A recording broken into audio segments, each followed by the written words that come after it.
Now it's obvious Abram's being a blessing was tied to him being in God's purpose for his life. He was only a great blessing because he followed God's great calling. Was there risk involved? Certainly there was. He left everything that was familiar to him. He left Ur of the Chaldees, which archaeologists have found that they had paved roads. They had two-story homes that people lived in. They had an underground sewage system. It was a center for world trade at the time, a very, very advanced. And he left it all. He left family, he left friends, he left everything he was familiar with. And he obeyed God. But when he got into God's purpose, suddenly the potential opened up for him to become the blessing that he became. Some people say, well, Pastor, I'm too old. Don't talk to me about that. Look at verse 4.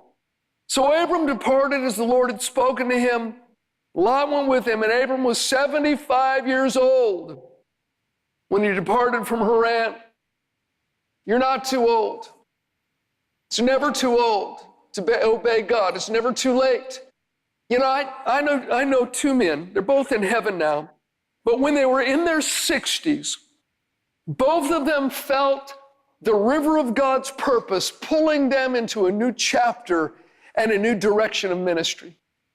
And they both decided to pack up and move to completely different locations. And their friends told them both, you guys are crazy. You're too old to be doing this. You're in your 60s. What are you thinking? You're going to leave family and friends? That their colleagues in the denomination told them, you're out of your mind. You're too old to be doing this. I mean, you're settled. You've got things good. But both of them left. One of them moved to a completely different state and opened up shop, started a new phase of ministry. The other one moved to an entirely new country. And both of them, in the next 2 decades, had an impact and an influence that they had never experienced before.